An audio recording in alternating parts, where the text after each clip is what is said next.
Go. Well, it's Friday and we've had a fabulous day.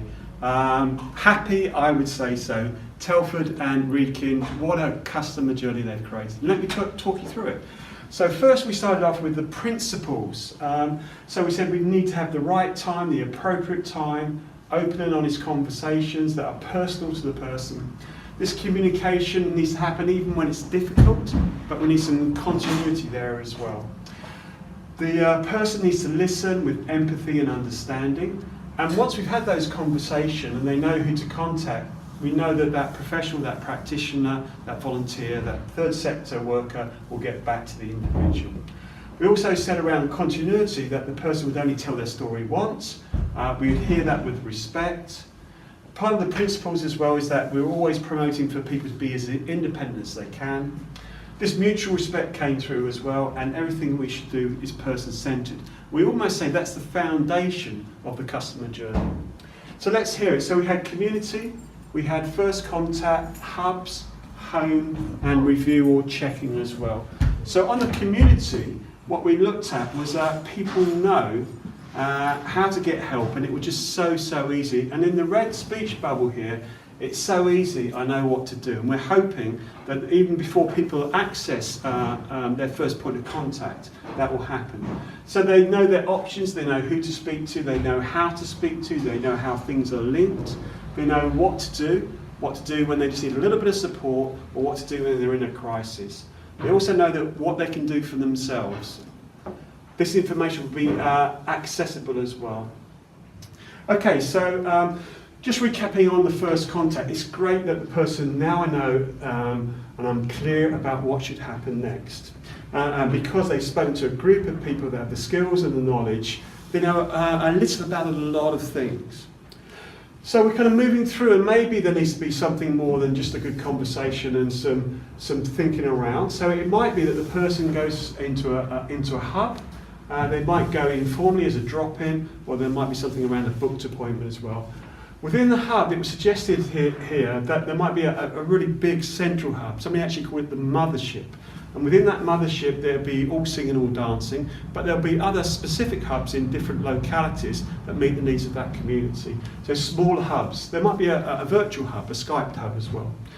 Absolutely, when people come, they feel welcome, they can access it, it's in the right place and it's at the right time. And we're saying the person that's that's following this journey, that the customer or the person, they say, do you know, that was worth my time visiting that hub. And actually they've got clarification, they know what their next step is. And that might be using natural support, their friends, their family, community to help them. It might be that just a one-off intervention that would help, maybe some technology as well. It might be that they have a provider, but what we do know, if it's not sorted there and then, there's a plan that's agreed and we know the next steps. So the next steps might be a home visit, and we're saying that the person that goes out with the home visit should have a allocated or a budget that they can use straight away. So it doesn't need to go to panel, and they have the power, they have the authority to allocate, or that delegated budget can be used. And then finally we're saying once we have things in place, we need to check. I think we wanted to get away from the word review and just to check. The checking needs to be informal, it needs to be proportionate as well. So it might happen in the hub. We check, we review. Somebody said about maybe a catch-up or a check-in, so we're using language that people understand as well. So the information at this review or this check-in is right, it's good information, it moves with the person as well. So we don't just give one type of information. Once we celebrate the outcomes, it would be really great for the person to say, thank you, the plan's really helped, this intervention, this plan, this thinking has really helped us. And almost kind of coming back here to thinking, if I do, I'm back using the community again. So we started off with the principles, and then we had the journey of the individual. And just to finish off, we talked about the priorities. It's almost like a sandwich between the two. And we're saying our priorities here, for this locality, is that we need to have a range of options for people to access. So whether it's the internet, social media, text, or even paper-based stuff, WhatsApp groups, somebody said as well. We need a robust front door, so when people come into the community-led support, that's kind of solid. Hubs need to be learnt and developed. We need to be unafraid to check out whether they worked or didn't work, but we need to learn and develop our hubs. A simple language that everybody understands. When we contact people, we call back, we keep them informed. Again, it was that person-centered practice that's consistent. We need to have really good conversations with providers and broader conversations with providers as well. And then finally, the new system should be working to support the customer journey.